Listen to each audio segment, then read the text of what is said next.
live an out-of-doors life and ride horses. I say, do you want to teach in a riding school? Let's go through with it. What do you want to do? When we finally got down to something which the individual says he really wants to do, I will say to him, you do that. And forget the money. Because if you say that getting the money is the most important thing, you will spend your life completely wasting your time. You'll be doing things you don't like doing in order to go on living, that is, to go on doing things you don't like doing, which is stupid.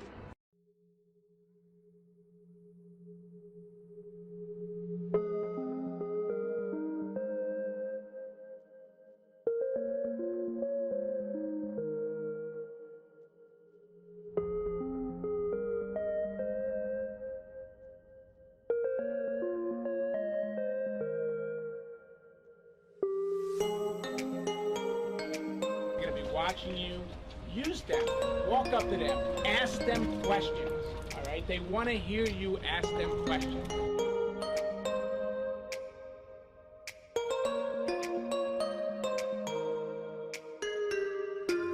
Go lefty on the righty, it's much more, it's harder for a defender to guard you when you attack his top hand.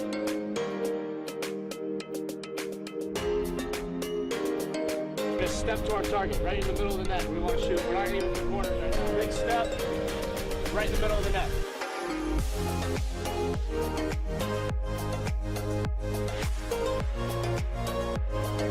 Just make sure you get to the ball as quickly as you can. All right? Your hands back, extended, be able to catch it, and as soon as you catch it, be able to pull it, nice overhand release.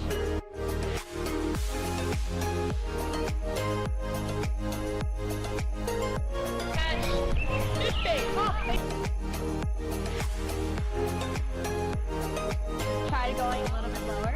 So you're lefty, right? So you're going to throw the ball. You can do it with your hand too. So want me to throw it? So you're going to throw it.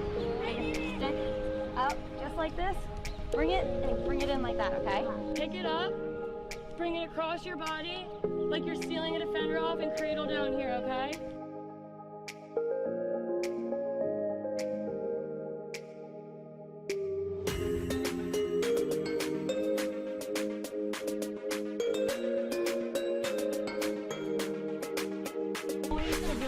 Get him a good shot, but let's try to throw in a fake and go high or low, okay? Sound good?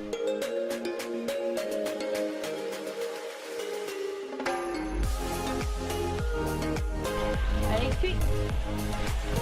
Woo! Dude.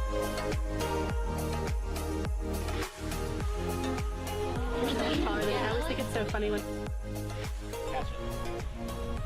I'm starving. All I've had today is McDonald's breakfast. Mission is obviously to, provide these women with other opportunities outside of being a professional lacrosse player. The WPLL is a two-pronged approach. One side of it is a platform for the players to play at the highest level possible, playing a brand of lacrosse that's both exciting and fits the athleticism of the sport.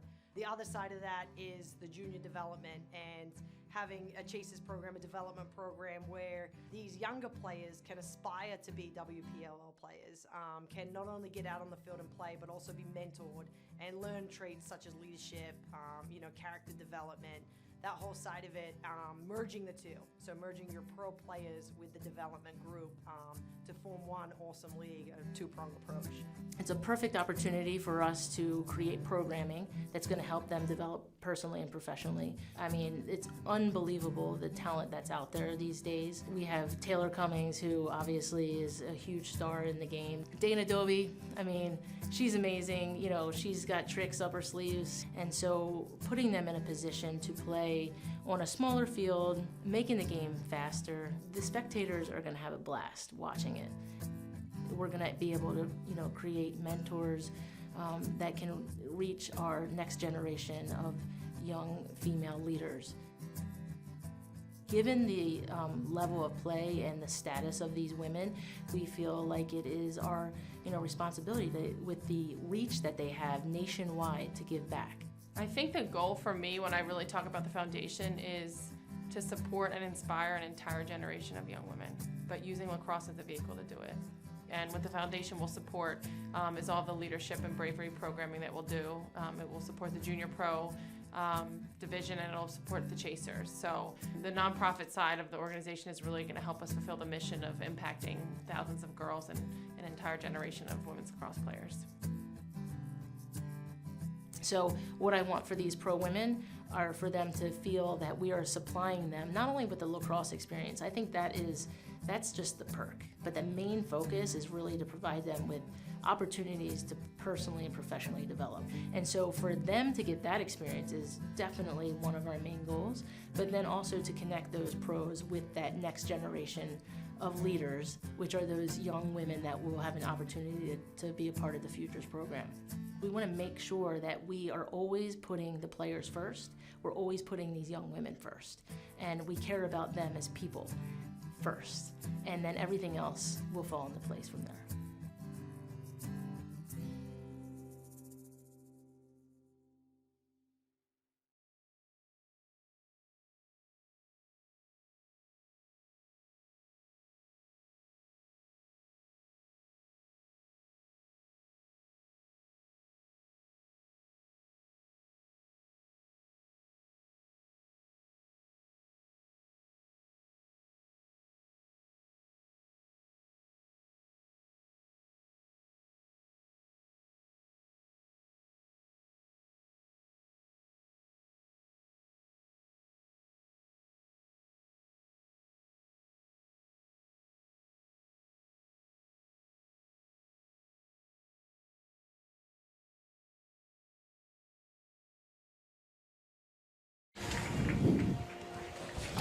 Good afternoon, everyone. Welcome to Westchester University. Once again, the WPLL live here at Farrell Stadium, the semifinals of the inaugural season.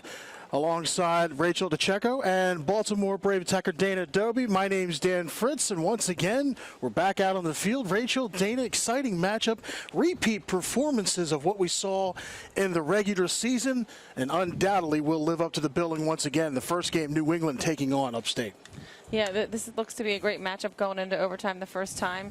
We just finished up a great week here at Westchester for the WPLL Futures Summit, and no better way to cap it off with than these two semifinal games. The two semifinal games, and then we're going to be talking a little bit more with Dana as far as the nightcap, per se. Another battle that will definitely go down as far as all lacrosse games that we joked around before we came on the air. As far as in my years of covering this, I've never called a game like that. And Dana, especially the battle between the goalkeepers in and of itself. So many shots on goal, so many saves.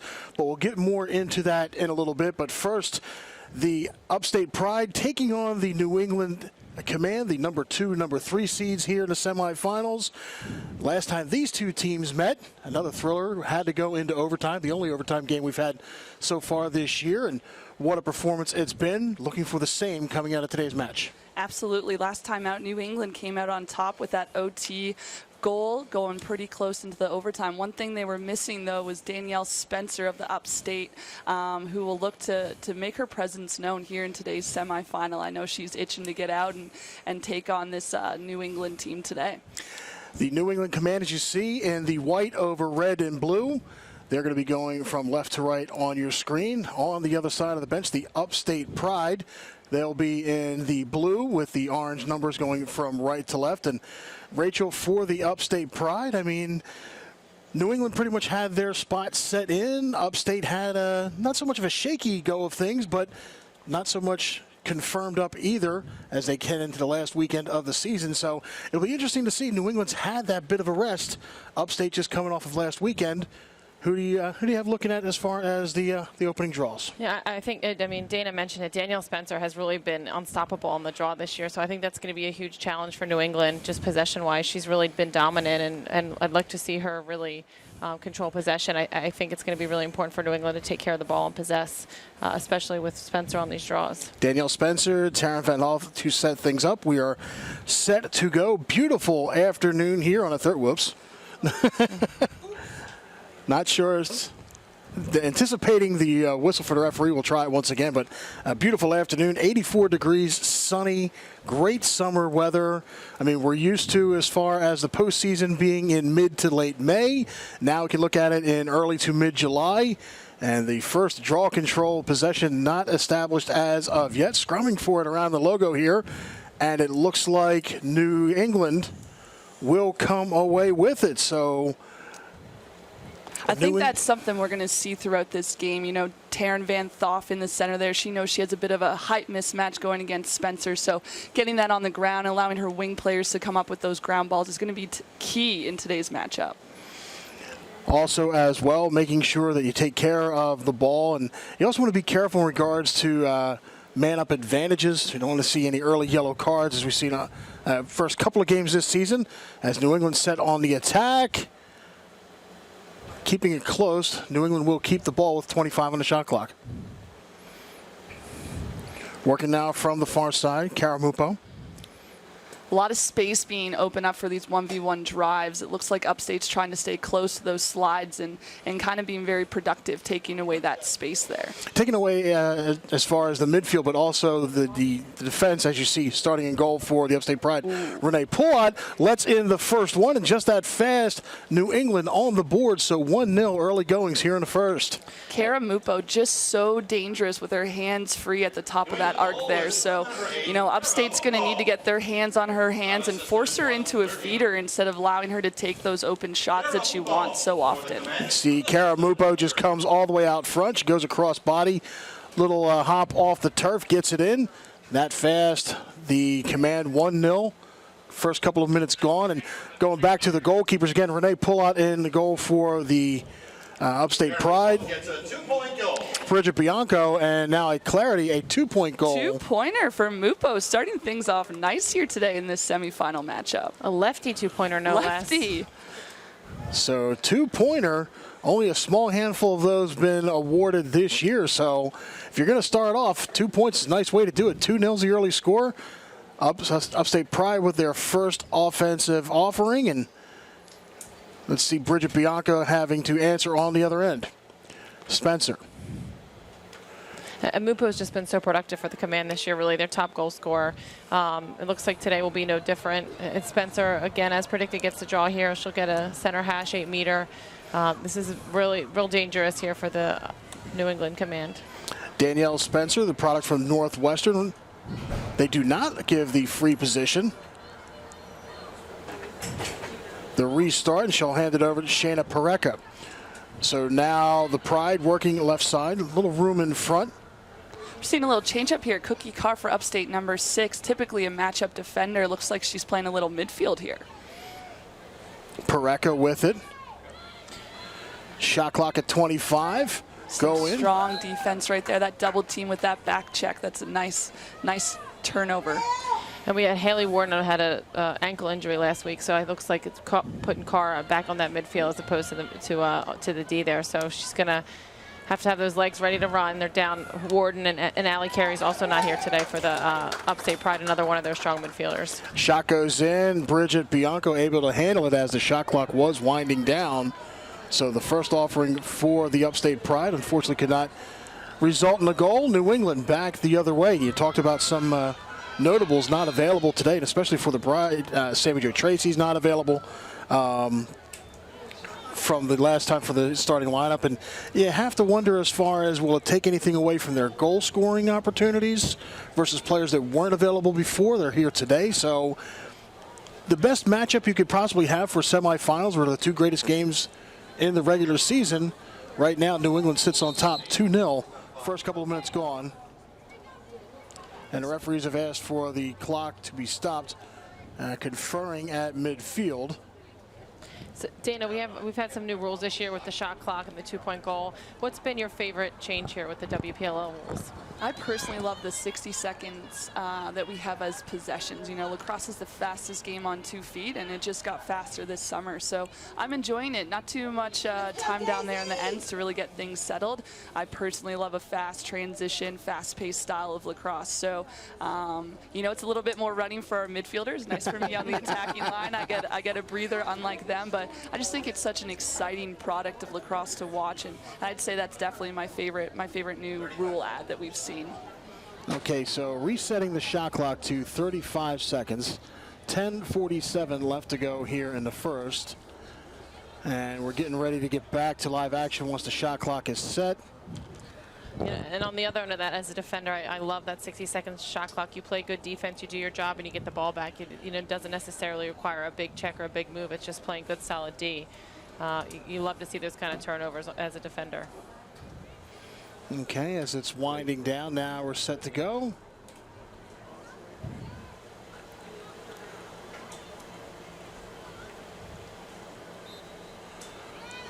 And back to live action. New England with the ball. In front, shot, another goal for the Command. This time, Kasey Behr gets the notch, and New England's up 3-0.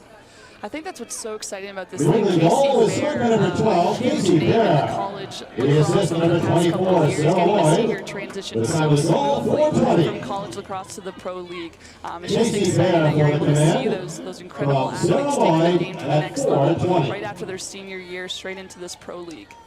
And also, Dana, as you said before, the change from the college game to the pro game, other things that you have, the two-point line we talked about. How do you feel as far as the free position? It's always going to be right up the middle. You have a defender flanking each side.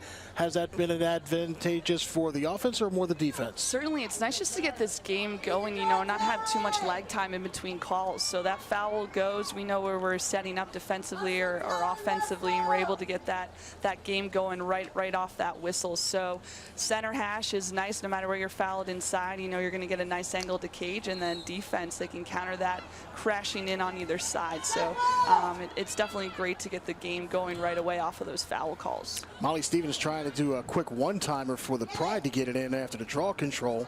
This is a huge possession. Upstate right now needs to stop this fire that's coming from New England and get one on the board here. Well, you look back at the previous game, it's how they started before, minus the 2-point goal. The Command did jump out with the first 2 goals, and then the Pride would go on a 3-goal run. We'll see if history repeats itself, but that one off the pipe as Danielle Spencer just a hair off the mark. The Command trying to pick up the loose ball. Christen, Aggie able to collect it, sends it back to the keeper, and spreading out the field once again, the goalies. A goalkeeper's best friend there, those pipes on either side. I'm sure she's happy she had that one in her corner. A nice little rebound. And again, New England coming up onto the offensive end, going hard. Loose ball. Taking a poke at it and then popping out. Nadine had Naggy. A foul's called, so Upstate will have it. 8.5 left to go in the first. And the Upstate Pride working right to left, trying to get their first goal here in game 1 of the semifinal doubleheader. Lydia Sutton just going hard off a transition. Another defender here for Upstate, one of my Canadian teammates. I love seeing her work between those midfield lines. Personally, I know that kid can play offense, but she just loves playing defense too much. So she's probably looking to get this ball off to a teammate and get back on her side of the 50. Okay, yellow card's been issued. Looks like Christen Carr. The Upstate Pride's number 6, Christen Carr. They'll be man down now. So the advantage for 2 minutes. And for the Pride, could not come at a worse time. Again, being down by 3. And racing right in, here comes New England. Off to the right-hand side, Steph Lazo will send it back around. We see that quite a bit in our games when those defenders clear the ball over the 50. Just midfielders have to have their head up and be ready to anticipating holding that line. How hard was it for you to get used to the line being at the 50 instead of the 30? You know what, based off of my speed and endurance, it didn't take me too long to get used to it at all. But it definitely, that depth perception is making sure you're looking down and knowing where you are on the field. It comes up pretty quick, but like I said, I don't mind that at all. Shot in on net, looks like it got it deflected in front. New England still have it. 10 on the shot clock goes in. Renee pull out the save, she'll collect it. So great work by the keeper from Cornell, and the Pride trying to work the near side. Any defensive stop has got to feel so good for Upstate right now, but to be man down and come up with this ball is going to be a big-time possession. So it looks like we're coming man-on-man right now, and Upstate, let's get a goal here. The yellow card release, so the Upstate Pride working the right wing, and looks like trying to get some movement in the middle. We mentioned Upstate missing some of their few key players. Olivia Hump made it here today. She works in the Pentagon for the summer as part of Princeton, her doctorate program. So she, lucky enough to get the day off here, come play in the semifinal game. So the keeper has it. Bridget Bianco having to cover the turf just to make sure she had it. Thought for a moment it might have rolled in, but now she's going to spread the field out once again, but this one too strong.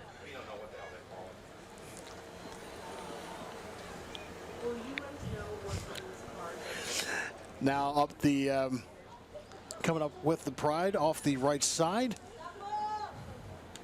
Danielle Spencer. Spencer looking towards the middle, 22 on the shot clock. It looks like New England has a lot of strong coverage up top. I'd like to see Upstate get this ball behind maybe Alex Sauce and look to hit some cutters, just kind of change up this offense. Now, time a little sidewind shot, but once again, Bridget Bianco able to cover it as Shayna Piraka tried coming off the left hip. Score remains 3-0, 5:40 left to go. New England inside the area right now backpedaling a little bit. Mupo is just so dangerous in the middle there. She gets a quick release, gets those shots off. Be tough to defend. Something we'll probably definitely see in your game later on as well, Dana. Both teams no stranger to just letting loose as contesting for the loose ball, but New England have it. 17 on the shot clock, and Renee Pulloff thought to come out to contest it. Nice D by Nadine Naggy, having her stick up in the passing lane, knocking that pass down. Through traffic, now loose ball, Pride have it. Great work once again, Mupo. And now with a fresh shot clock, Kara Mupo's got plenty of time to get things organized for the command. Still up by 3, 4:37 left to go. Coming off a strong ride here, this is the only time that offense is going to have a full 60 seconds on the possession clock to set up some of their settled offense, spin the ball around, keep it hot, and look to set up some of their offensive plays between the ride and the draw controls. But when you're clearing it, not too much time is left on that shot clock once you get it over your restraining line. Drawing a double and passing off to the right side, Steph Lazo. Back in front, Mupo trying to thread the needle. Couldn't connect on the pass. Upstate with the ball, trying to clear. Jessica Volpe trying to work her way through traffic and is getting pushed out to the side. Great work by Christen Aggie. And then finally it gets sent up and out of bounds. New England ball, 3:40 left to go here in the first. Got a fast break coming down the field. Good handle by Mupo, but what a save on the doorstep. Great save, point blank range. Upstate Pride now through midfield. So both keepers coming up with big saves, keeping this only a 3-0 contest. What a battle right there. Nadine and Taryn both coached together at the University of Florida, going at it right there. Love to see it. Little tip in front. Bianco tried to contest it, but the Pride still have it. 25 to shoot. Now to pass all the way to the far side. Here comes Danielle Spencer. Spencer looks out front. Piraka trying to turn. Can't get anything there, but she sends one in front looking for Alex Aust. Unable to connect, and Bianco will collect it. Some great defense there by Meg Dowdy, really on the D, holding strong, coming to slide in on that double. Yeah, New England all over the field is just being a little bit more gritty, whether it's their ride or defensively crashing in on those drives. So I think Upstate, if they want to make a change in this game, it's going to be on those gritty plays, those ground balls, and then also a little bit more contact. In front once again, Pullout. Yeah, and if I'm New England here, they're taking some shots that maybe they will be a little more patient, get some better opportunities being up 3-0. There's no reason to force these shots right now. 2 minutes left to go here in the first as we get ready to wind down this first quarter. And as we head towards the end of this first act, Dana, what are you looking for as far as your matchup in just a little while? you know, it's not going to look like a number 1 versus a number 4 seed in our semifinal at all. The last time we played one another, it was such a tough battle. I think it's going to really showcase the athleticism in the midfielders. Whichever team I think can kind of run and gun on that side of the ball is going to have a leg up. And then the goalkeeping, last time out, Kasey from Baltimore, 28 saves on the day. And the New York fight, I think they had around 20 saves as well. So it'll be interesting to see, you know, which team's able to have a better shooting percentage today, but it's going to be one heck of a battle. Well, we'll see how that goes in a little bit. We still got a minute 13 left to go in the first on this one.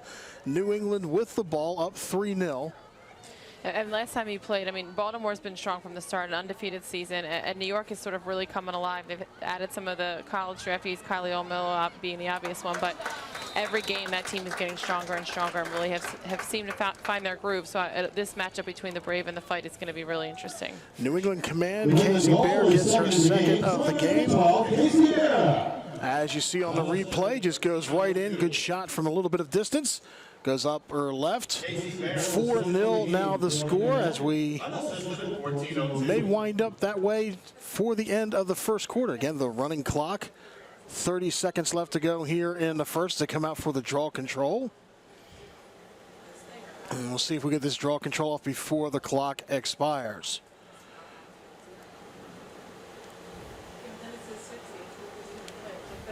I'm sure Taryn will be taking her time right now and allow a few more of those seconds to wind down. On the whistle, straight up, 5 seconds left to go. Upstate come away with it. It can't make a pass, and it goes out of bounds, and that will end the first quarter. So as we step aside, Dana, we'll see you in a little bit. Good luck later on tonight. Thank you for joining us for the first. Thank you guys for having me, and go Baltimore Brave. We're going to take a quick step aside. 4-0 to score at the end of one. You're watching semifinal action, women's professional lacrosse league on laxallstars.com. I've built something I saw in my imagination and wanted to hold in my hands. So I went to the workshop and sort of pushed it into existence. Oftentimes we engineer things to be smaller, or we build things as large as we can just because we can. The Twig's size was defined by where our hands sit on a lacrosse stick, and nothing else. I wanted a traditional handmade stick that could go wherever I go, and I didn't want to sacrifice the authenticity of lacrosse. So I steamed, carved, and strung something real, so that when someone holds it, they can feel the history and power of the game far better than I could ever explain it to them.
What do you desire? What makes you itch? What sort of a situation would you like? So I always ask the question, what would you like to do if money were no object? How would you really enjoy spending your life? Well, it's so amazing. As a result of our kind of educational system, crowds of students say, well, we'd like to be painters, we'd like to be poets, we'd like to be writers, but as everybody knows, you can't earn any money that way. Another person says, well, I'd like to live an out-of-doors life and ride horses. I say, do you want to teach in a riding school? Let's go through with it. What do you want to do? When we finally got down to something which the individual says he really wants to do, I will say to him, you do that. And forget the money. Because if you say that getting the money is the most important thing, you will spend your life completely wasting your time. You'll be doing things you don't like doing in order to go on living, that is, to go on doing things you don't like doing, which is stupid. Welcome back to Farrell Stadium. Perfect timing to get ready to start the second quarter action. Rachel DeCecco, Dan Fritz here once again. New England jumping out 4-0 the score. 3 goals scored, had a 2-pointer early goings, and not 4 without opportunities. New England had 10 shots in the frame and a total of 7 saves by the goalkeepers on both sides, Rachel, and probably going to get more of the same in this second act. A little surprised by the shutout here so far by New England. Upstate not getting anything started here on the offense, but I think in the second quarter we're going to see a little change here in their strategy and put some points on the board. Taryn Van Hoff fires from distance. Renee Pollat closes the door. She's done so well in the mid-goings of the quarter. Once again, just a 3 goals scored, a 2-pointer added in there as the ball goes out of bounds. It'll be New England ball right in front of their bench. The command not wasting any time from the second quarter draw. Going to try to look inside behind the back. Kara Mupo. And she'll get it's going to be a yellow call for a dangerous, yep. Dangerous shot there by Mupo with the behind the back. Follow through hitting Lydia Sutton there in the head. So she'll have to come off the field. So come off for 2. Yellow card is issued to New England's number 8, Kara Mupo. At 42 seconds. So Kara Mupo trying to get creative. Unfortunately, he's going to have a seat for a couple of minutes. Upstate Pride with their first opportunity here in this second half. The second quarter, excuse me. Even I'm still getting used to 4 quarters. They've got Danielle Spencer posting up in the middle with that height. She's open there on that feed. And that's one thing a little bit, I'm surprised as finally they get to the board. The Upstate Pride get to the back of the net. Number 10, Alex Aust, gets her first of the afternoon. Alex Aust, again, talking about players coming on late in the season. Alex Aust not available in the beginning, but definitely making her presence known. Gets Bridget Bianco to bite going low.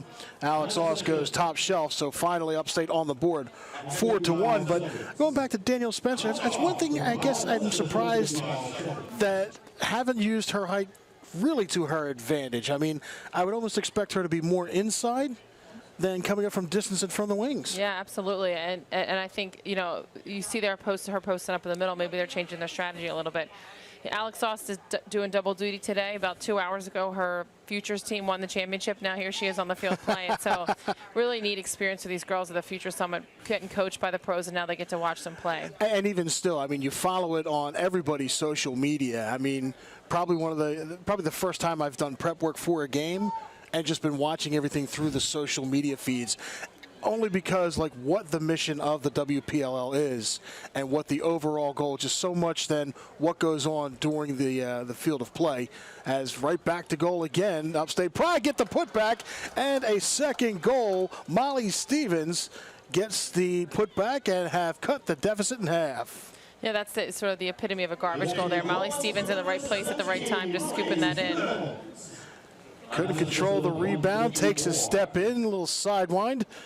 Bridget Bianco couldn't collect it. So 2 quick goals by the Pride.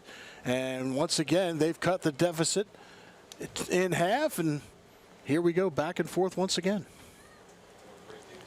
And Taryn Van Thoff's been doing a great job on this draw with Danielle Spencer. Really keeping these draws even right now.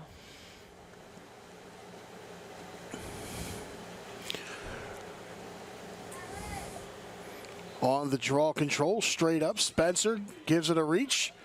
And Upstate Pride keeping things going. Molly Stevens starting a pass that ultimately ends over to the right side. Olivia Homp. Homp, the last time these two played, she got 3 goals. Romesburg. We got a sister-in-law double team there with Christen Igo and Tanner Garino. Double team in Upstate's newest player, Elena Romesburg. Romesburg still with it, trying to work her way through traffic, but she'll pass off. A little too much on it. 25 to shoot. Some good pressure there on that double by the Command's defense, forcing that high pass. Here comes Danielle Spencer. Spencer passing off left, low shot, just wide right. Quick pass in front, tries for a nice putback, but just a little off the left, and Danielle Spencer pleading a case for a foul. Hearing none, it's going to be New England ball. Things are getting a little physical there in the middle of the 8. You see, we'll look to see if that continues or if Spencer comes out a little bit and stops posting up in the middle. Right now, the Command with the ball back behind the net. Trying to work up top. Guarino almost loses it. Nice spin move there by Christen. Good collection, but it's a collision in the middle. Although the defender is looking for a charge there on that play, but Naggy's not going to get it. So it's going to be a foul against her, and Guarino will have the center hash here for an 8-meter. Taking a look at it. She plants. Some excellent acting, but she was planted. She had position, but yeah. That could go either way. So the free position opportunity. Tanner Guarino, right up the middle. As we get set, an opportunity for New England to get one back from the lead that they had.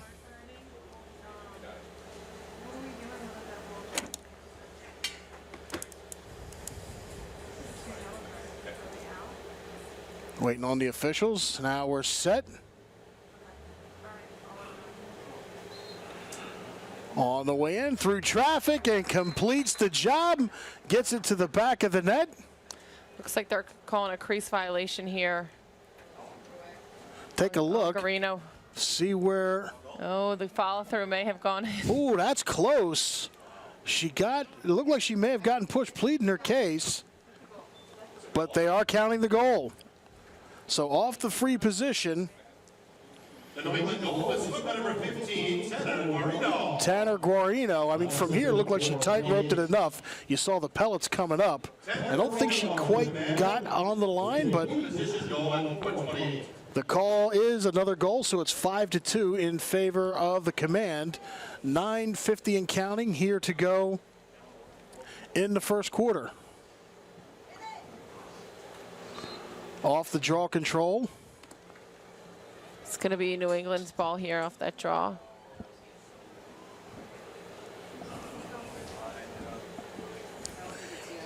Nice quick shot there. Great feed in the middle to Mupo. Mupo once again ripping the back of the net, putting two more ahead of the Upstate Pride. 6-2 is the score. So take a look right there. 1-2 Mupo. Point blank range. She lets fly. Gets her second of the game.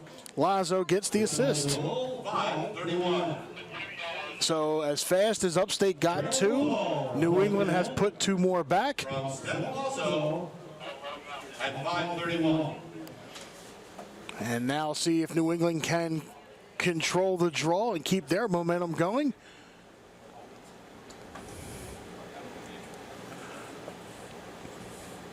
On the whistle, off to the left. Trying to step into it. The Pride couldn't get it through. Kasey Behr just gets run over. No foul. I mean, a foul call. I'm a little surprised the card didn't come out, but nonetheless, play continues. New England with the ball right side.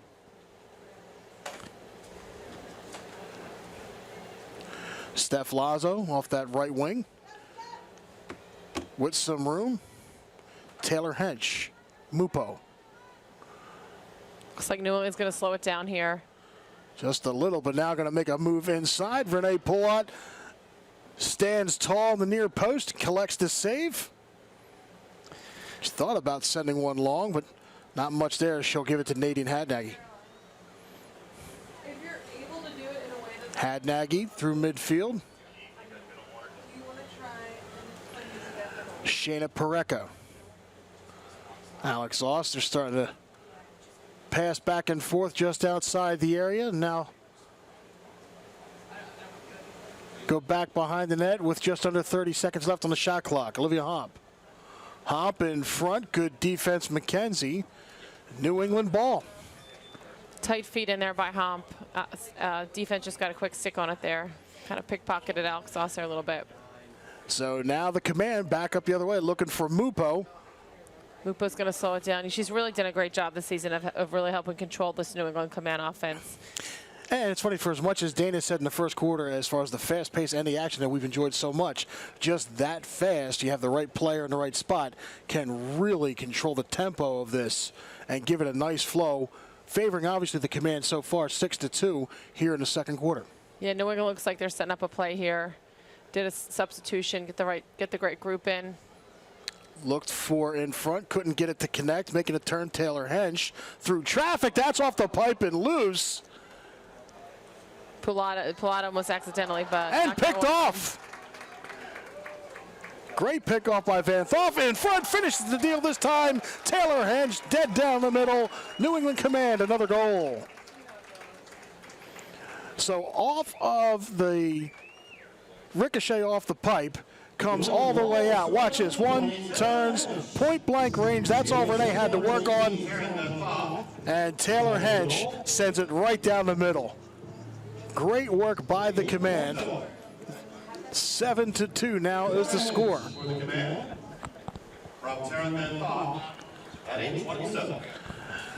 Yeah, a well-timed timeout here for the Upstate Pride. They've got to stop this momentum of the command. Upstate going to take the timeout, and we'll keep things right here. 7-2 is the score. Just under 6 minutes left to go. And Rachel, like I said, Upstate came out to start the second frame. A couple of quick goals, clearly got some momentum going. But Amy Patton's side turned right around and returned the favor. Put back up a few more, free position. And a couple of goals we just saw there, 7-2 is the score. Yeah, Upstate Pride has had a little bit of a tough time getting something going here. It looks like they're trying to focus on some quick six in the middle. It just hasn't worked out. Command is playing real strong defense there, denial defense. So we'll see if Upstate maybe makes some substitution, tries to get some different things going. One thing you're also going to be curious about start of the second half, will it change goalkeepers or whatnot? Both goalies have been doing well to keep this game at the scoring level that it has been. 5 goals the difference, but if you're looking, like you said, as far as the game in the midfield, the transition's been good. I think at this point for the Upstate Pride, just a matter of being unlucky a little bit, getting that person open, maybe threading the needle on that pass you need. New England's defense has been what they've been all season long. It's been right there. You've really got to work for it, and it's holding true today. Yeah, I think the transition has been okay. Things are getting a little sloppy in the midfield, a little bit, but not too bad. Really, what it's just been is some great saves and a few unlucky passes there. As you see the Upstate bench.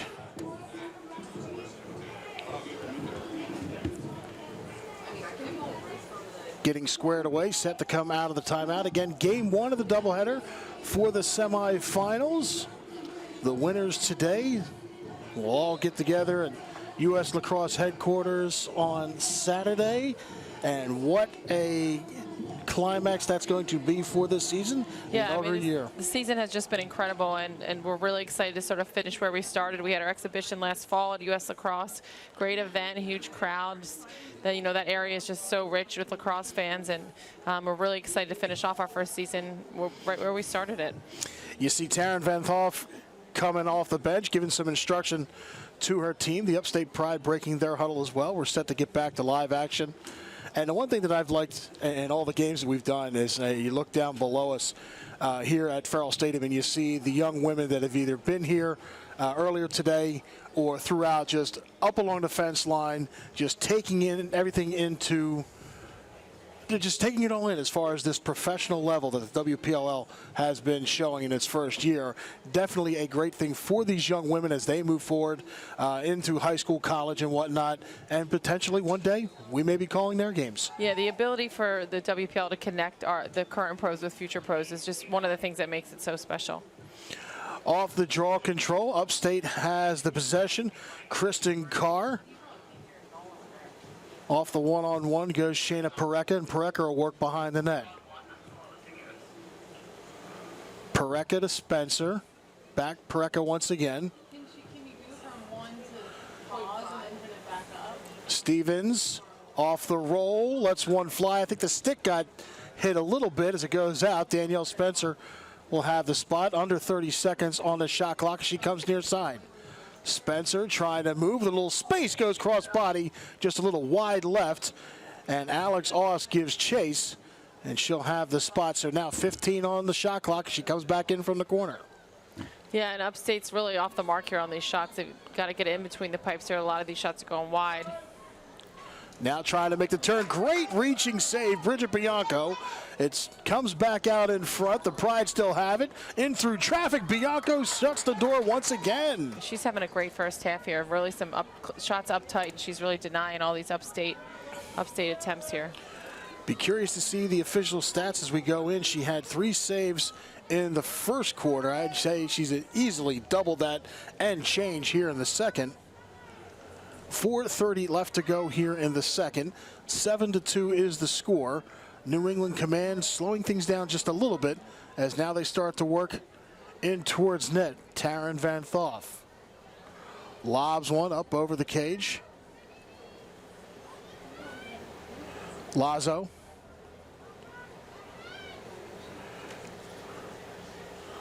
Little give and go. Van Thoff thought to fire. Now she does. She bounces one in, just goes off to the right. Christen will pick it up. 7 on the shot clock. In front, trying for a quick. A foul is called, so that'll put right to the line. 3 seconds left on the shot clock, so you knew the shot was coming. Take a look at it again. That's the save earlier from Bianco, and again, she just reaches all the way out to the right. Bianco doing so well in this second quarter as we get set for the free position shot.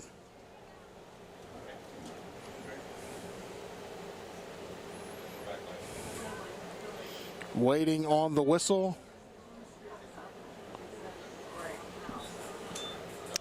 Goes in. Looks like he got checked.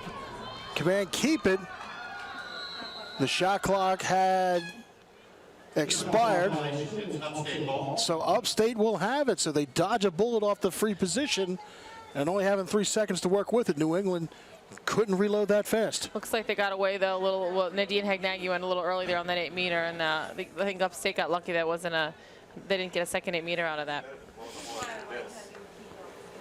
Renee pull out all the way up off her line. Taylor Hench will try to send it over midfield. Lobs one across. And now the Pride working left side. 2:33 left to go. Shot goes in just wide and up to the right. That is some great hustle there by Meg Dowdy on defense. Looks like they're going to give it to Spencer though. I was going to say, I thought Dowdy beat her by a stick's length there, and she... Not by much, but she gets the ball, so... Meg Dowdy once again. Something you don't see on the stat line too much, doing the hustle to get it back. New England with the ball. 2:05 left as they work from the right side. That's a tough turnover here with less than 2 minutes in the second quarter. I think Upstate really needs to get something going here. For New England, though, just kind of slow things down a little bit. Maybe get one more in before the break. Have a comfortable lead. The Command working near side, 25 on the shot clock.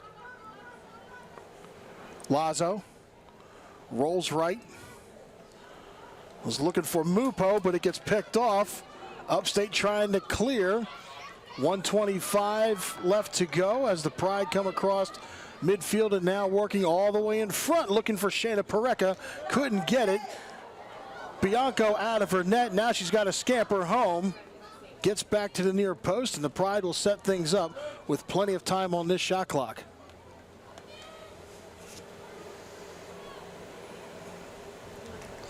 Got 1 minute. Coming in top. Romesburg coming in top there. Looks like Upstate's going to have a set. Under a minute to go. Working in front, finding the back of the net. Looks like Christen Carr will get credit for the goal.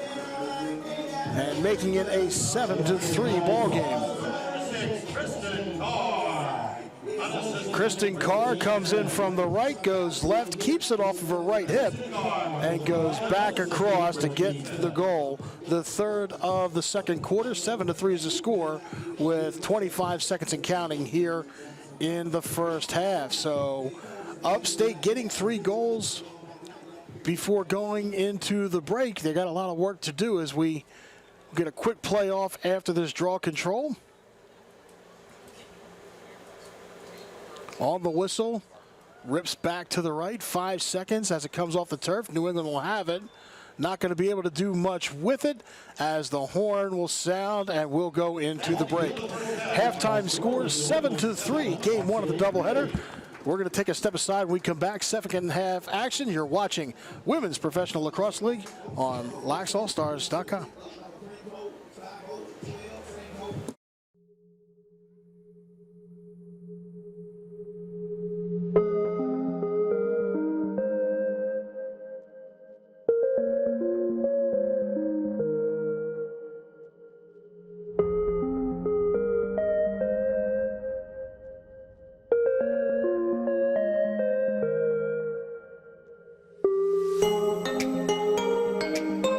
Watching you, use them, walk up to them, ask them questions, all right? They want to hear you ask them questions. Go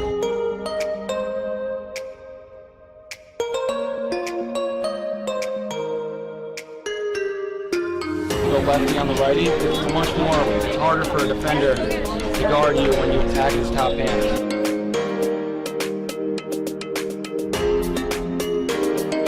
Step to our target, right in the middle of the net. We want to shoot. We're not going to even put corners right now. Big step, right in the middle of the net.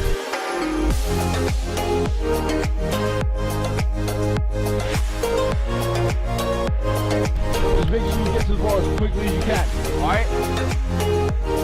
Hands back, extended, be able to catch it, and as soon as you catch it, be able to pull it, nice overhand release.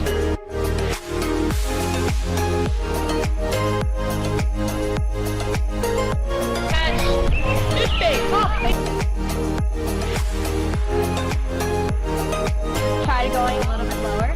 So you're left and right. So you're gonna throw the ball. You can do it with your hand too. So want me to throw it? So you're gonna throw it. Stick up just like this. Bring it and bring it in like that, okay? Pick it up, bring it across your body like you're sealing a defender off and cradle down here, okay?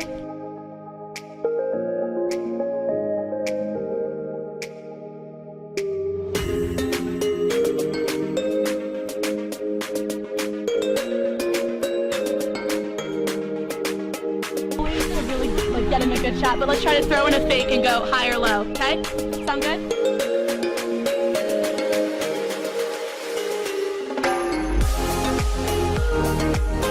Ready? Tweet.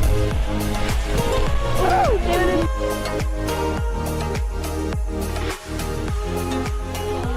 I always think it's so funny when...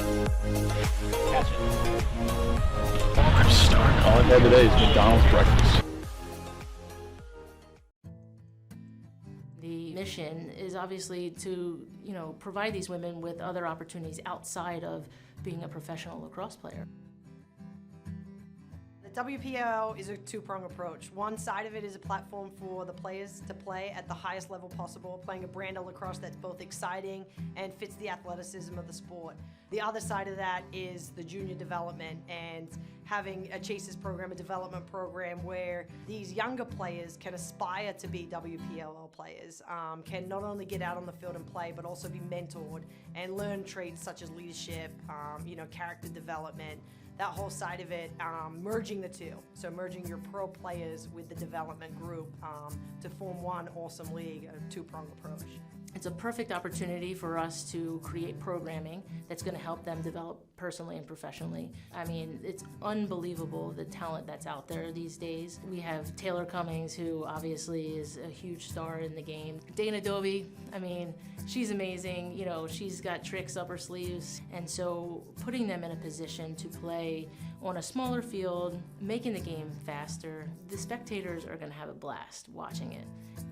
We're going to be able to, create mentors that can reach our next generation of young female leaders.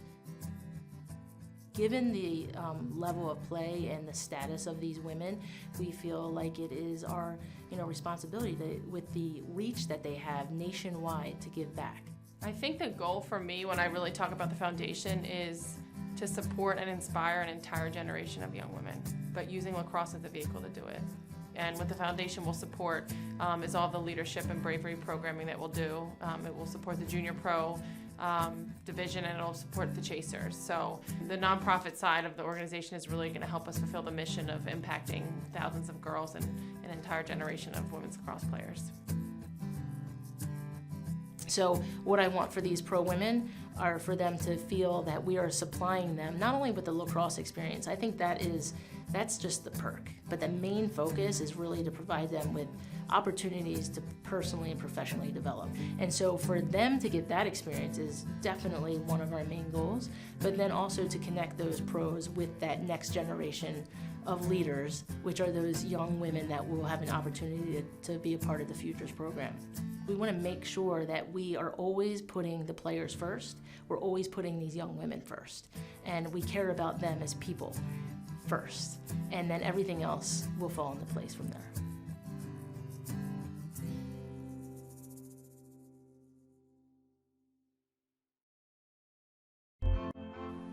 I've built something. Something I saw in my imagination and wanted to hold in my hands. So I went to the workshop and sort of pushed it into existence. Oftentimes we engineer things to be smaller, or we build things as large as we can just because we can.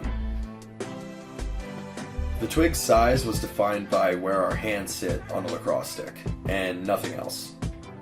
I wanted a traditional handmade stick that could go wherever I go, and I didn't want to sacrifice the authenticity of lacrosse. So I steamed, carved, and strung something real, so that when someone holds it, they can feel the history and power of the game far better than I could ever explain it to them. I'm Justin Skaggs, and this is the Twig.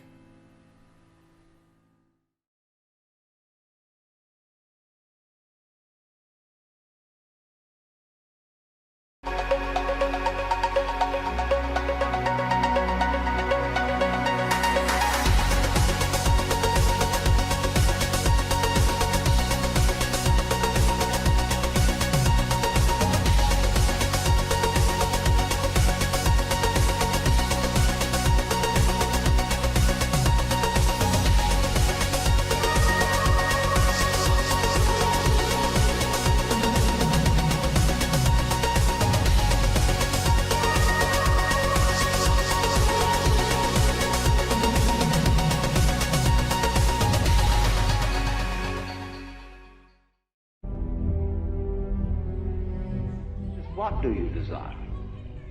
What makes you itch? What sort of a situation would you like?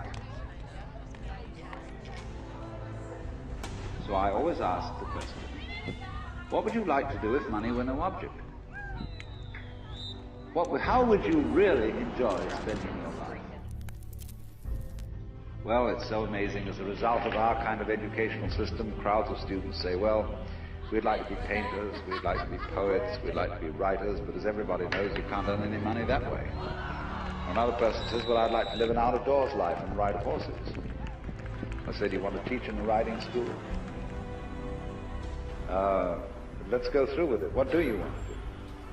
When we finally got down to something which the individual says he really wants to do, I will say to him, you do that. And forget the money. Because if you say that getting the money is the most important thing, you will spend your life completely wasting your time.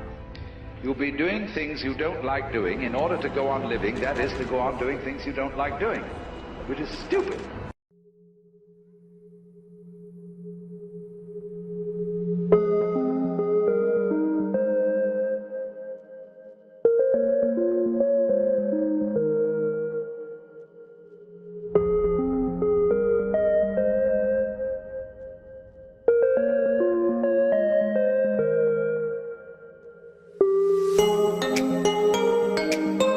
Watching you use them.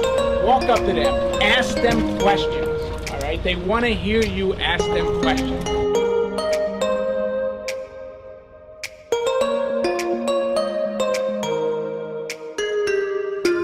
Go lefty on the righty. It's much more, it's harder for a defender to guard you when you attack his top hand.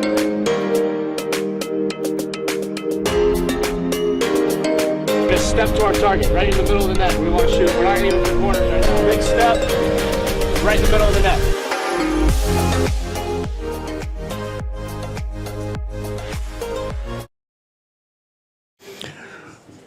Welcome back to Farrell Stadium. Dan Fritz alongside Rachel DeCecco. Halftime score 7-3, and for the most part, been all New England command.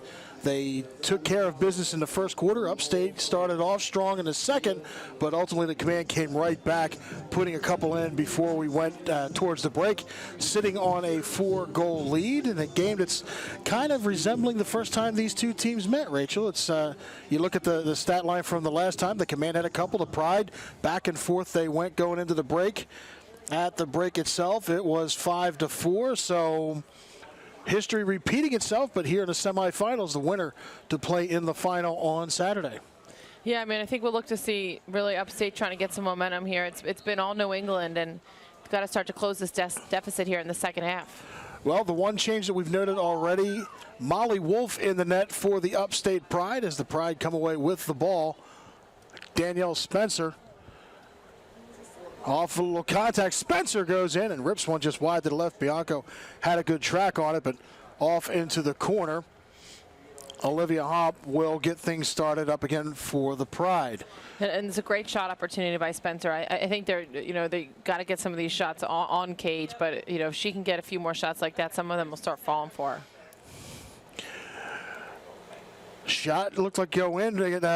Deflected off of, I would say, a couple of people before it rolls into the stick of the netminder. So New England will send it back up. If you're looking, I mean, the obvious one key for Upstate, they've got to get the ball to the back of the net, but how do you do that with this New England defense? Yeah, I mean, I think being patient and understanding what opportunities there are. Spencer had a great outside shot there. Maybe try and get a little bit in the middle there. These outside shots aren't falling for them, so maybe try and get up a little bit tighter. And the few times they've done that, Bianca stopped them, but they just need to change their levels, move their stick when they're right on top of the goalie like that. New England working from the outside. Christen a go. Thought the hand went off, but she'll start to work the left side. 12 on the shot clock. Loose ball coming in, and a pocket's been picked.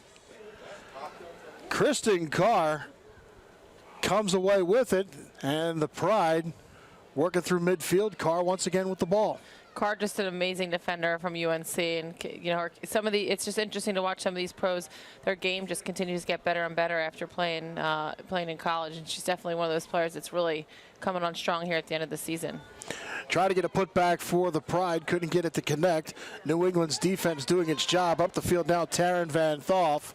Up through the middle with plenty of space. She cuts left, she fires and scores. Looked like there was a little miscommunication there on defense, and I think both of them probably thought the other was going to stop ball, and what resulted is nobody stopped ball, and she had a pretty free run to goal, so that's a tough one for Molly there, but great recognition by Van Thoff to see she was still open there.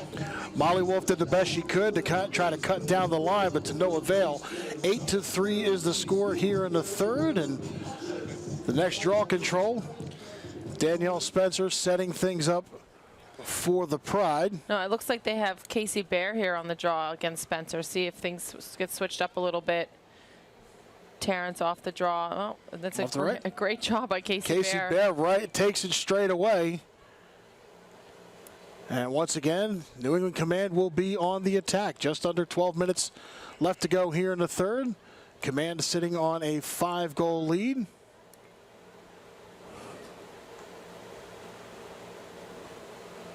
And now they start. Mupo posted up in the middle there. She looks like she's calling some plays. Oh. Loose ball now right around the goal crease and able to get it away. Nice steal for the Pride defense. It's good D by Sutton there. Nadine had Naggy through midfield. Ducks under the stick of Carli Reed. The clock is stopped with 11:19 and a yellow card. Looks like dangerous check there for Carli Reed. Going over that restraining line, sort of a last-ditch effort to get that turnover, but she'll now sit for 2 minutes. So Upstate has the advantage for those 2 minutes. As you see the Upstate bench. But, you know, this is an excellent opportunity. Offside call. Get on the board here. Offside yellow card, 1 minute. What did she say? Non-releasable. So now in front, and there it is. With the advantage, the Upstate Pride gets the goal. Alex Aust collects number 2 on the afternoon. Nice goal by Alex Aust there, really moving, changing that level. Fake high, fake low, shot high. It's really textbook shooting there from Alex Aust. Bianca, and like you said, not much she's going to be able to do with it. Yeah, and this is what we need to see from Upstate Pride if they're going to come back, really moving the goalie, being patient. Took advantage of that man-up situation, and you know, they come within 4 now of the command. It's an extra woman goal at 3:55. 10:30 left to go in the third, and once again, both teams exchanging goals. See who can take advantage of a run getting started.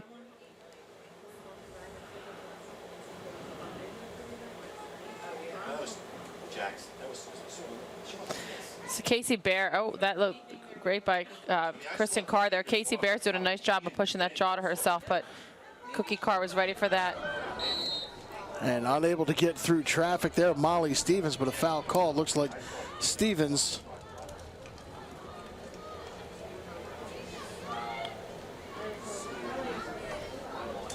will get the center hash. So Molly Stevens right up the middle once again. Former Florida attacker here. She goes in. Nice She top corner. Yes. Very nice indeed, Molly Stevens. She said as far as being patient, she charges in and then just brings a stick up, keeps it there, tucks it under the crossbar, gets another goal, and just there it is. She gets Bianca to bite to go low, and once again the Pride back to within 3. Here comes Upstate. We've seen this from them, you know, before this season, getting down but staying with it. Danielle Spencer will set up for the draw control for the Pride with Kasey Behr as well.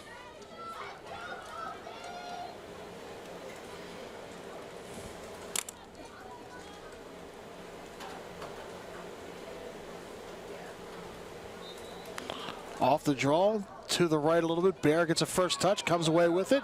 Here comes the command quickly and with space. Van Thoth, but a steal by the Upstate Pride. Excellent anticipation by Nadine Naggy there. Had Naggy, had plenty of space, and now here they come. Christen Carr will curl off in traffic. She gets hit to the back of the head, no call. Or now there was the call. Did not hear a whistle, so Upstate will get things going. She wanted a check to the head there, but she's not gonna. She didn't get that call. Looks like they're isolating here. Shayna Piraka, good save. Great save once again by Bianca. Piraka let fly, but couldn't find the mark. Here comes the command. And spread out the field a little bit. Off to the left, behind the back. Just off to the left. Command will keep it. Great give and go. You love to see a defender there taking a behind the back shot. It's a little wide for Meg Dowdy there. Command with it, 35 on the shot clock. Quickly in front, the shot deflected wide right. Great hustle there, Lydia Sutton, going against 2 command attackers. And coming away with it, Kara Mupo has it, so they'll get a fresh 60 seconds and the ball all the way down in the corner.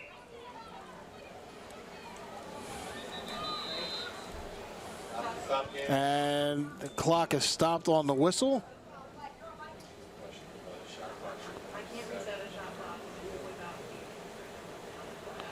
So the referees, maybe a question in regards to the shot clock. So they'll come over to the scores table. 7:20 left to go in the third. New England's on top 8-5.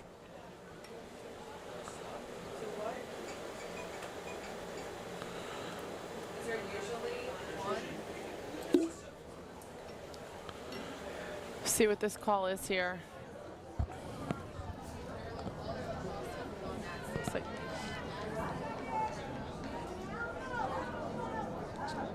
going to have it back behind the net.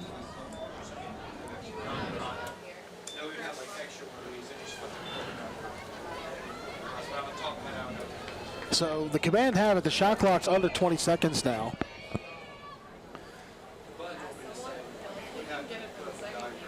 Off the left side, fires, goes up over the net. great opportunity there for Mupo using that high shot, low angle, but quickly in front. That one, New England peppering the goal. They're not missing by much. But this time the Pride will have the ball as they send it back into the crease.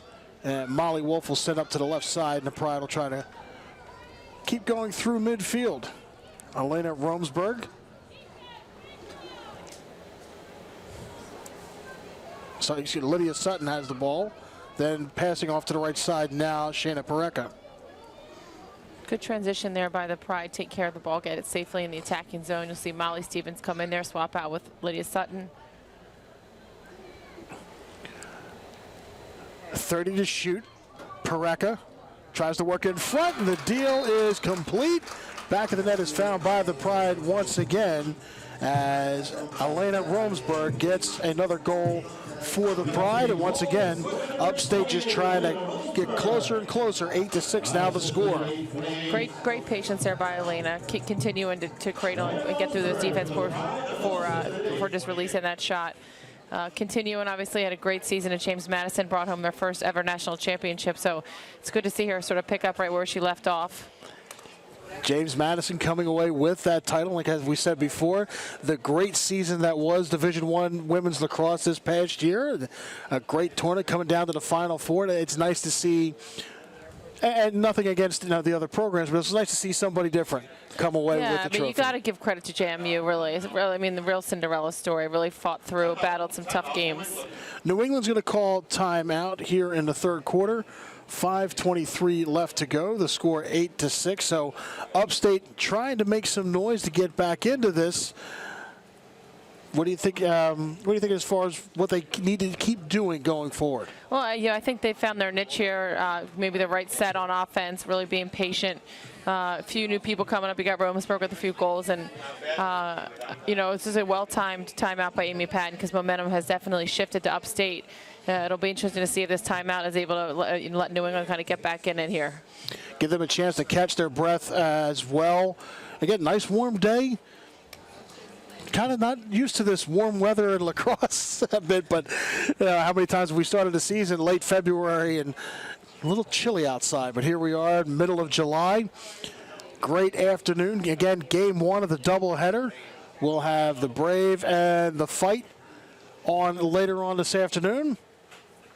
But we still got some lacrosse to get through here. As you see the New England Command Bench, head coach Amy Patton trying to get things set and squared away for her side. Again, coming into the contest 3-1 of the regular season, this first year of the Women's Professional Lacrosse League. So the shortened season, not much room for error. And as we saw with the New York Fight, one win got you in. Yeah, I mean, and that sort of, a lot of evenly matched teams. The New York Fight and Philly were fighting for that last spot, and the Fight has really just been coming on strong as the weeks go by. So, I really look forward to seeing the Fight Brave game because I think that even though the Brave is 4-0, I think the Fight have a good opportunity to put up a good battle. And like you said before, you have some players that were coming on later in the season. Last time out, Taylor Cummings unloaded for 7 goals. So look for more of the same from her, in addition to Zoe Stuckenberg, Kylie Ohlmiller, and the rest. It's going to be a great game to finish out this semifinal Thursday here in Westchester before we head a little bit further down I-95 to U.S. Lacrosse headquarters on Saturday. 8-6 the score here. Yeah, and I mean, first half it looked like New England was sort of just going to coast here, but Upstate Pride has come back, and we'll see if they're able to tie it up here before the end of this quarter. Off to the right, Pride come away with the draw control after dodging a little bit of traffic. Great look there by Lauren Murray to get that ball in transition down to Nadine. Molly Stevens. Long pass, maybe a little too much on it. Shayna Piraka able to track it down. Piraka through the middle part, goes to the left. Yeah, and Danielle Spencer's been a little quieter today than we're used to seeing her. We'll see if she's able to get something going here. You got to give credit to Dee on command. Off the right side now. Pass up top, Piraka once again. Some great 1v1 defense by Meg Dowdy. They're keeping her out on the 8, really denying that challenge. 7 seconds on the shot clock as now Danielle Spencer through traffic loses it. Final couple seconds. So that was a great check by Kasey Behr just on that ground ball. A little bit of an empty stick, but excellent defense. Look, Danielle Spencer will have an opportunity here. So Danielle Spencer. Now they've asked for the clock to be stopped. 3 seconds on the clock, I think. So 4:05 left to go here in the quarter. Looks like they're going to have to reset the shot clock. Wait for a few seconds, yep. So as the referees square that away and they reset here. Looks like Danielle Spencer will be a free position shot. She's right at the center hash, but yeah, empty stick check will be, she's going to be right outside here. We don't have a 12-meter as we do in college, so looks like they're calling, a violation here. The clock ran out before the foul. Because it wasn't inside the 8-meter, she doesn't get the 8-meter on that empty stick check. Minor foul. So, change in plans. The New England Command now have the ball. And we're back to live action. Here comes the Command through midfield with a lot of open real estate. Megan Dowdy curls off and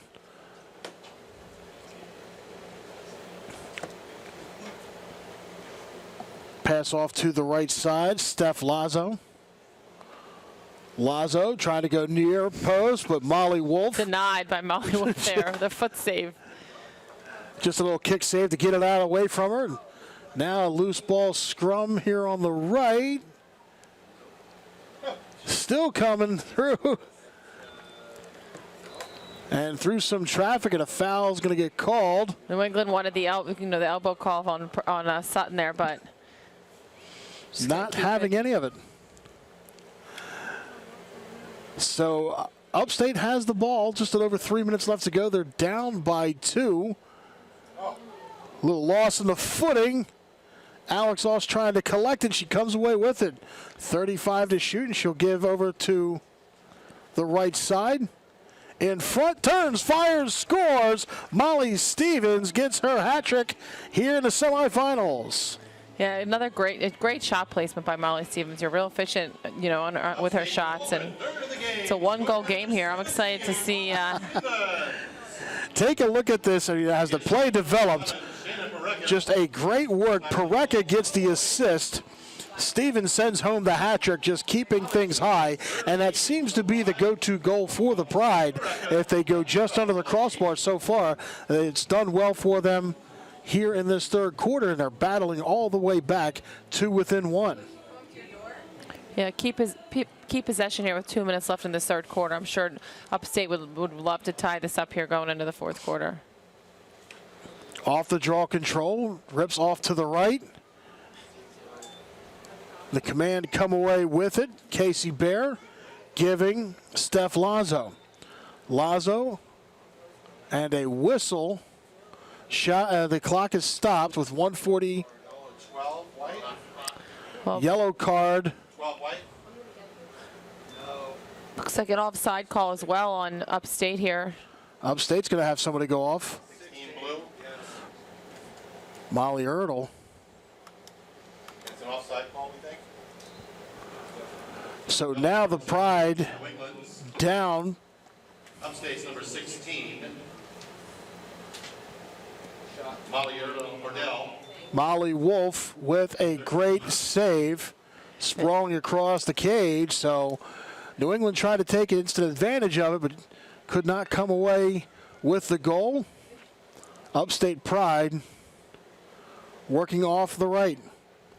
Nadine Naggy loses it for a moment, but from in front of the Command bench is just walking it down the right wing. 1:10 left to go here in the third. Upstate's down by a goal.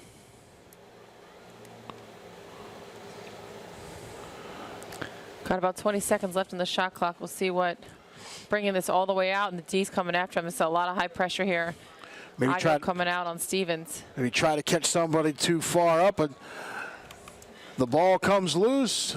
Coming away with it, Christen a go, and she'll work her way up the right side. Passing left, too much on it. Mupo gives chase to the corner. With 35 on the shot clock, she'll collect it. So now the shot clock no longer relevant. 30 seconds left to go. The command an opportunity to put one more in before the break. Pass left. Mupo still with it, rolling right. Sends one back towards the middle. A little too much on it. 2 players down, no call. Pride have it. 7 seconds as they come across midfield. Gonna have to hustle. Left side, intercepted by the command. So great work at the end of the third quarter as Katie Hertz able to pick it off. We go into the break at the end of 3, 8-7. You're watching the Women's Professional Lacrosse League on laxallstars.com.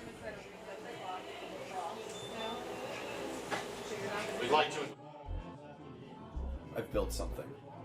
Something I saw in my imagination and wanted to hold in my hands. So I went to the workshop and sort of pushed it into existence. Oftentimes we engineer things to be smaller, or we build things as large as we can just because we can. The Twig's size was defined by where our hands sit on the lacrosse stick, and nothing else. I wanted a traditional handmade stick that could go wherever I go, and I didn't want to sacrifice the authenticity of lacrosse.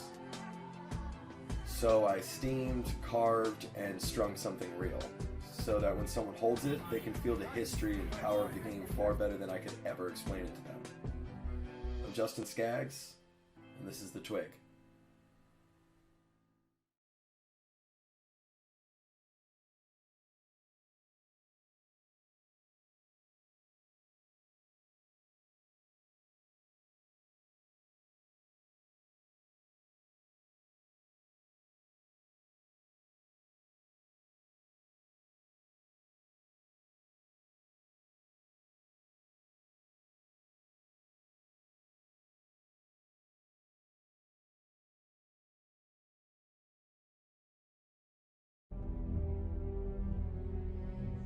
What do you desire?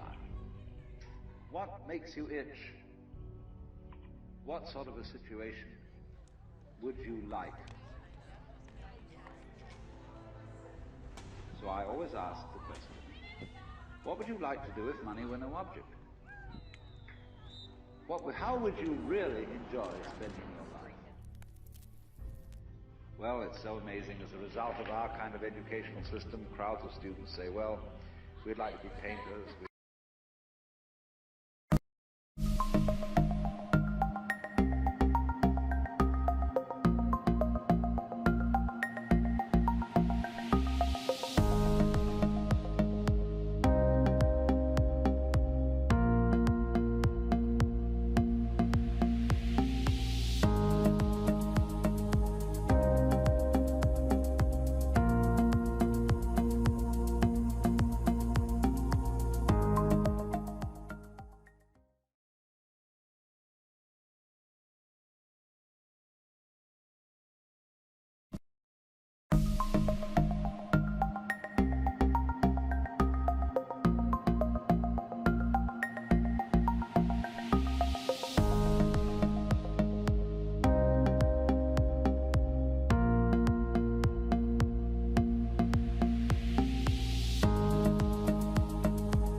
Welcome back to Westchester University, getting ready to start the fourth quarter. Dan Fritz alongside Rachel DeCecco and a special guest here in the booth, the head coach of the Princeton Tigers, Coach Chris Saylor. Coach, thank you for joining us. Sure. Some members of your team, alumni from your team now, making their professional debut. How would you rate their performance so far? Oh, I think they're doing a great job, really. It's just so exciting to be here and see the high level of play out on the field. It's so fast and competitive, and the stick work is just phenomenal. Coming into the fourth quarter, the Pride down by a goal. Like I said, understanding you got some alumni on the field. Any predictions for the fourth quarter? Well, you know, I have to stay neutral because I have 2 on one team and 1 on the other team. So God forbid I pick one over the other. But it's great to see that the scores, you know, really come back. And, you know, I think it'll be a great period. Fourth quarter getting ready to start, and Coach, one thing that we've been talking about all season long, you know, do you think maybe some of the rules being introduced here by the WPLL may make its way down, for lack of a better phrase, to the Division I ranks? I mean, you see some things you like here that you kind of wish had during the college season. Well, I think already, you know, they have with some of the rules that were put into the pro games last year. I don't know about the 6v6, just because I think when you take people off the field, you take away opportunities for the players, and I like the 100 yards because you get much more of an opportunity to ride than you do in this game. But you know, the 2-point shot is kind of interesting. I was going to ask you about the 2-point shot because how many times have you told your players, you know, make sure you have the smart shot, make sure you have the right selection, maybe not shoot as high as much, but yet we've been seeing this afternoon a lot of high shots, a lot of high shot goals. Yeah, well, you know, interesting. I've seen the last couple dates for the WPLL. I haven't seen a lot of 2-point shots. I saw some that I thought, or goals at least, I saw some that I thought would be 2 points, but in reality it was just 1 point. But, you know, I think here you're really showcasing strong players who are able to rip it from the outside, maybe a little more than most college players can. Should be interesting to see how it plays out as this league progresses. Both teams having a little opportunity up and down right now. The Upstate Pride working with the ball left to right on your screen, going in, shot, score, tie, ball game by the Pride. Great work there by Upstate, and putting the ball to the back of the net. Elena Romsberg tying things up here in the early goals. She's having a great game today. This is really her best performance in the season so far, and she's really been the difference here for Upstate. And like how you said, too, as far as being patient with the shot, once again, getting Bridget Bianco to step out, to bite on what she thinks is going to happen, like all goalies are going to do, and then having that poise enough to just send it back across or tucking it away inside the far post. We're back level at 8, so everything that's happened up to this point, we can put aside. This game's going to be decided one way or another in the next 12:35. Yeah, you love to see these close games. It's fun for the fans to watch. It's fun for the players. And I think, you know, Upstate coming back from a 6-goal deficit has really just been fun to watch. New England, though, getting the draw control. After that, now working on the left side as Steph Lazo walks back behind the net, setting things up. Molly Stevens just switched out here with Danielle Spencer. I think Spence needs a break because Stevens is an attacker, but they've got her down on this defensive zone. So she's been getting banged up a little bit in that midfield. So it looks like she called in for Molly to take her spot there. Pride defense putting a double up, smothering Christen to go, but the whistle is blown. And the graduate from Boston College will have an opportunity. Free position right up the middle. Molly Wolfe sets, goes in, shot, sails over, and Lauren Murray got a piece of that shot, I think, coming from behind there. Great hustle by Lauren Murray. So the Command still keep it. 17 on the shot clock as they work back from behind the net. Long pass up top. 7 seconds left, just inside, trying to dump one off quickly. Can't get it. The pass to connect, coming away with it, Christen Carr. And great work by the Pride defense. You think, Chris, that, you know, we see so many great college players playing in this league now. Do you think the skill set is the same, or you think it's a little bit different with some of our rules? Some of these girls is it translating, really, is the question, or do you think it's a little different? Well, I think you just have the best of the best here, you know, and so when you might have a couple of these kids on each team who can really showcase their abilities at the college level, but when you put them all together on a field, it's just phenomenally exciting. And I think one of the things I've been most impressed about is the defense, because you look at a 6v6 situation, which should actually bring about a lot more scoring. And you have these high-powered attackers and so creative and able to get releases off from all different angles.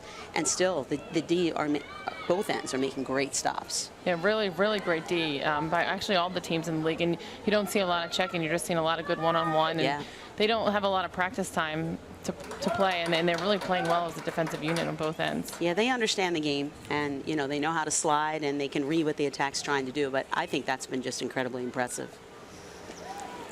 Opportunity for the Upstate Pride, just couldn't get to the back of the net. 8-8 is the score here in the fourth quarter. New England Command working the left wing. Steph Lazo looking in front, not too much action as substitutions are coming in off the bench. You recognize her right there? She looks a little familiar, yeah. A little bit. Shot goes in. Molly Wolfe with the save, controls it in front of her, sweeping away. Wolfe comes all the way out, tries it in, and the putback and the go-ahead. As we just said a moment ago, a very familiar face gets the advantage for the New England Command. Sarah Lloyd graduated from Princeton 2014, the Ivy League midfielder of the year in that season. And you just see the work that Sarah puts in, staying with it. Molly Wolfe being aggressive, trying to cut down the line, but she got caught coming out just a little too much. And Sarah Lloyd sends one past her. The Command back on top, 9-8. Yeah, Sarah's just such a gritty player. She's not going to be the flashiest one on the field, but she's so smart. She's going to get it done. She's going to hustle all over the field, and you just saw that reflected in that tremendous play. Giving her team the lead once again. The Command back on top, just a little over 8.5 left, and back and forth this game is gone. And Rachel, like how you said, the Pride not to be counted out at all as they climb back into this from the way this started earlier and going to redo the draw control. And this is really the first time of this season we've seen, somebody have an answer for Danielle Spencer's draw. Kasey Behr is really pushing it up and towards her and has really won a few of these. And no one else has really been able to do that against Danielle Spencer the way that Kasey Behr has. You just saw Olivia Homp on your screen, graduate from Princeton in 2017. So again, some Tiger alum on the field today. The first game of the semifinals of the inaugural WPLL season. Sarah Lloyd passing left side. Gabby Capuzzi sending it now back behind the net. 40 on the shot clock. The pass from Lazo couldn't be connected. Pride have it. There's that great D you were talking about, Chris. They really just held strong. And the stick work by these attackers is really incredible. So when you see this kind of defense and then being able to get these turnovers, it's just that much more impressive. Some pressure being put on the defense for the Pride. They're trying to get through midfield, but now off to the left, Lydia Sutton gets through with a little open space. Now from the left wing, 27 on the shot clock. Pride trying to tie things up with just a little over 7 minutes to go here in the fourth quarter. Shayna Piraka. Piraka, one-on-one. She opts to go left. Through traffic, great work by Kasey Behr, but the Pride still have it. Loose ball. Shot goes in and just wide to the left. Bridget Bianca sprawling out to cover that line. So great work by the Command defense.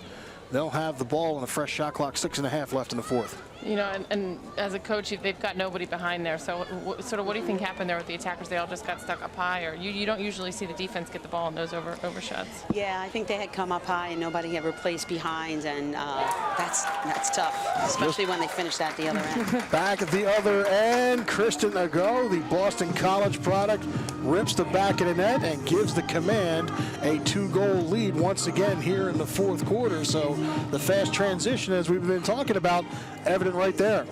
And this is where the running clock's going to come into play here. You got 6 minutes left of this running clock. Upstate's going to have to get 2 quick goals here to tie it up if they want to head into overtime. So the unassisted goal. With the unassisted goal, now a 2-goal deficit once again. The New England bench. And as you said, some things to talk about for year two, maybe amending as far as the running clock, maybe to have it stop a couple of times either in the second or fourth quarter. But all in all, the product that's being put out here in this first year is just phenomenal for the women's lacrosse game. Great action here as the Pride take the draw control, and they're going back to work. Danielle Spencer. Spencer around to the left side. Aaron Slyford unable to keep it. Loose ball. And the Command come away with it. It's a tough turnover there for the Upstate Pride, really. Time winding down. Just a good double team there by the Command. A little too much on the pass, but uncontested it stays in bounds. So they'll have it back behind the net with about 40 on the shot clock. 4:40 left to go here in the fourth. Command is sitting on top 10-8 here in game one of this doubleheader. And now the Command, an opportunity. They can chew a little bit on this shot clock, get some time off. Again, they're sitting at least a 2-goal, 2-possession game, if you will. Christen Igo. Nice work. A little shovel pass. Guarino to the left. She wanted the foul, but referee's not having any of it. Taylor Hench. Hench tries to send one in. Molly Wolfe able to collect it. Key stop there by the New England Command. Keep it with 2 goals. They certainly let them play more. Yes, and that's something we've seen. As a defender, I really enjoy letting them I'm sure you do, this. Very much so. We have seen it's a little sporty action, shall we say, but nonetheless, Pride now. Shayna Piraka has it through the middle. Sidewind shot, can't get it to go, and it looked like Bridget Bianca got a piece of it. So the shot clock does reset. Pride keep the ball. 3:30 left to go, down by 2. As now trying to find some room. Cuts around, goes up top, and gets the goal. We're talking about the Princeton Tigers. Well, guess who? Olivia Hopp gets another goal for the Pride, her first of the afternoon. You saw just a few of those in Olivia's time at Princeton. I think a couple all-time leading goal scorer for Princeton. Yeah, more than a few. That was pretty classic Liv, and she came off a nice pick inside there, which really opened her hands up for that shot. And even then, talking about as far as being patient with that shot, letting that play develop, she had plenty of room once she can get around that. Again, going top shelf, comes up under the bar. The Pride back to within 1.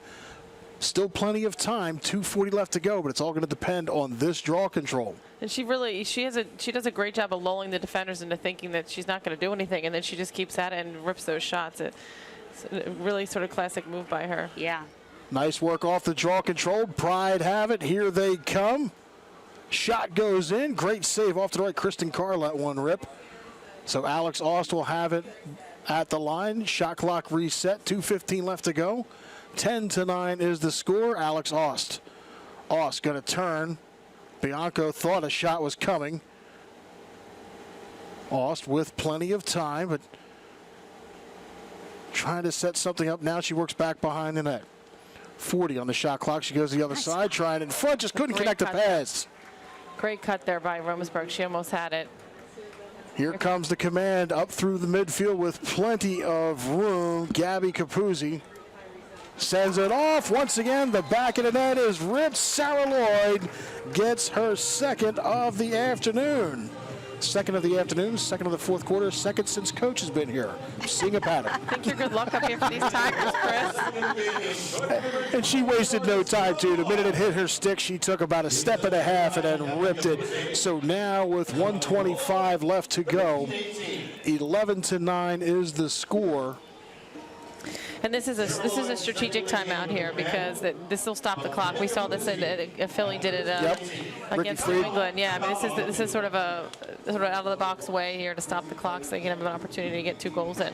So a 2-point shot play could very well come into effect. We've been talking about this all season, but it's just like, how do you set up the play? So, Coach, I'll send it to you with that. You have the 2-point play in effect. but do you set somebody up as kind of a sneaking somebody off? Do you have a quick passer? Do you have a quick shooter? How would you set up a play like this? Well, that's a good question. We don't look for that a lot in the college game.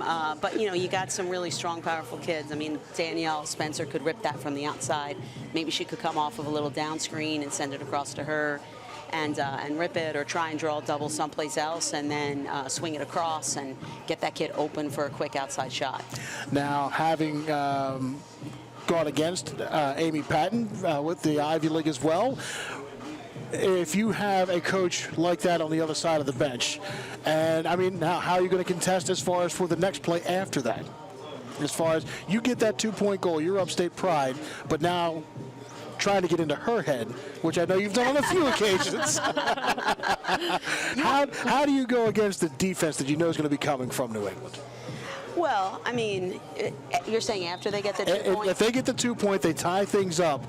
More than likely, and I know you hate to say it, but with just 90 seconds, you almost want to try to get the 2 and play for overtime. I'm not sure if you could turn it around, especially with the running clock. So you want 2 for overtime, but you know she's going to be sending something. What are you going to be looking for from New England if that is able to connect? If that's able to connect, I think you're not going to have a lot of time left. So they're going to look to set something up right off the draw, maybe try and get a fast break off of the draw. Maybe they'll try and hit somebody off of a back door, off of a draw break, or a quick look once that ball goes behind. Well, everything all depends on the draw control. Again, 91 seconds on the clock coming out of the timeout, as Danielle Spencer and Kasey Behr once again will square off. So obviously a key draw, kind of goes without saying here. Goes to the left. Christen Carr comes away with it. Pride have it. 1:23 left to go. Down by 2 here in the fourth quarter. Piraka takes a shot and she scores. Shayna Piraka rips one in. 11-10 is the score, but now the clock running. 1:06, and the clock has been stopped. Number 7, Shayna Piraka. Shayna Piraka, a great time to get her first goal of the afternoon. Upstate is calling for a 2-pointer here. You see them all with their number 2 in the air. We're going to see. It looked close. No, let's take it. If we can take a look at that again to see where the feet are. I thought they were well inside the line. I thought they were well inside too, yeah. And here we are in the first year, and we're already bringing up instant replay rules. But when you have Danielle Spencer on the draw, you can afford to take that 1 point. You can take it, and again, 1:10 left to go. Let's take a look. Here's the pass. Yeah, she's well in, at least 2 steps before she lets fly. Great work by our camera operators here in Westchester, but 11-10 is the score. But now again, an opportunity, get the draw control, do it the same thing all over again. Now you can either get 1 goal, which you have a little more time to do, or would you even think about a 2-goal shot? Do you want to guarantee overtime, or do you want to just...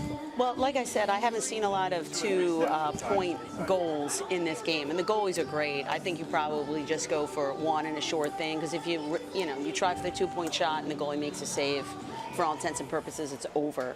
I think if the other team gets the draw, you just got to double immediately, put a lot of pressure on the ball, try and create that turnover. 70 seconds to figure it out, and the draw control coming up. Fourth quarter here, 11-10 is the score. Thank you for tuning in here with us, laxallstars.com.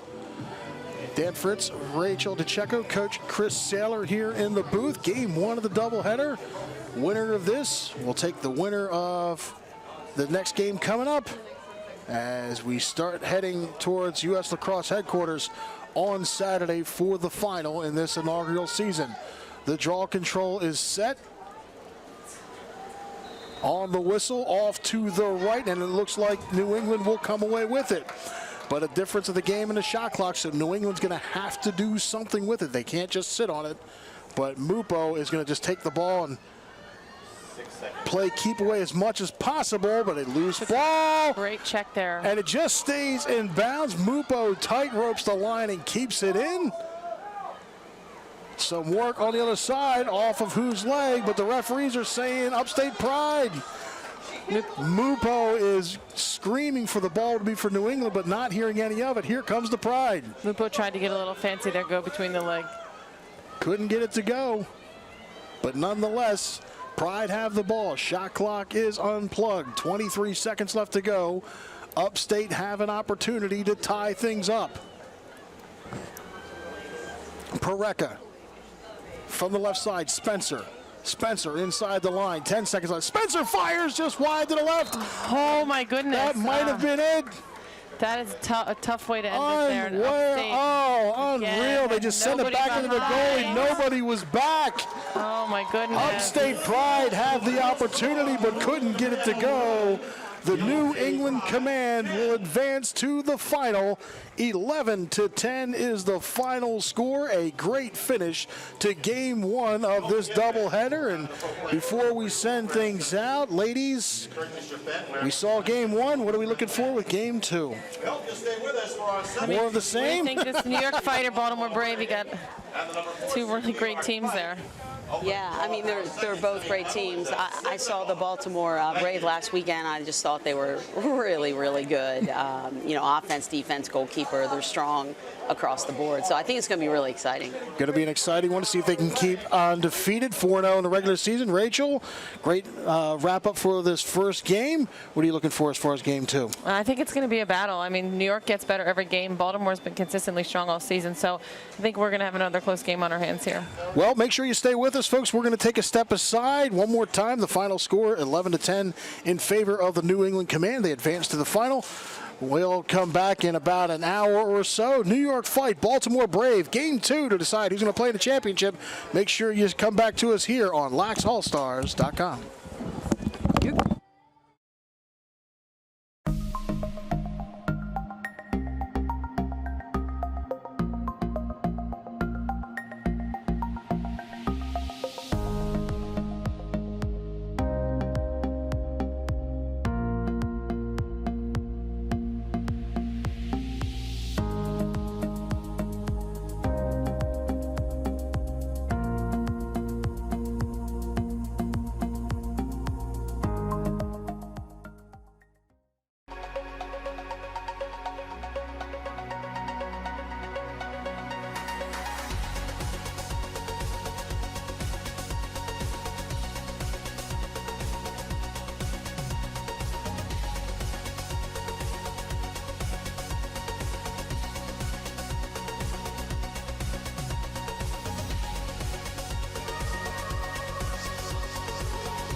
What do you desire?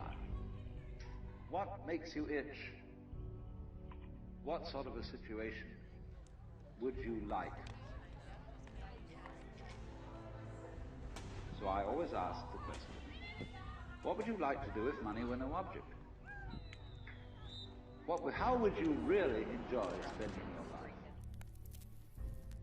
Well, it's so amazing. As a result of our kind of educational system, crowds of students say, well, we'd like to be painters, we'd like to be poets, we'd like to be writers, but as everybody knows, you can't earn any money that way. Another person says, well, I'd like to live an out-of-doors life and ride horses. I say, do you want to teach in a riding school? Let's go through with it. What do you want to do? When we finally got down to something which the individual says he really wants to do, I will say to him, you do that. And forget the money. Because if you say that getting the money is the most important thing, you will spend your life completely wasting your time. You'll be doing things you don't like doing in order to go on living, that is, to go on doing things you don't like doing, which is stupid.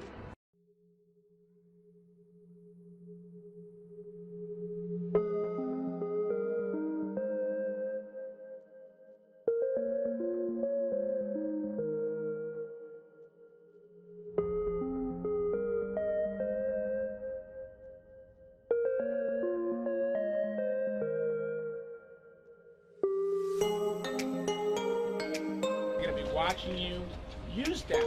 Walk up to them. Ask them questions. All right? They want to hear you ask them questions.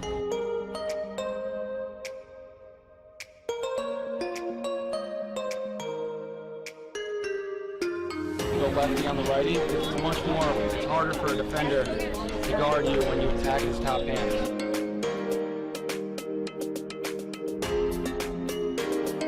Just step to our target, right in the middle of the net. We want to shoot. We're not even in the corners right now. Big step, right in the middle of the net.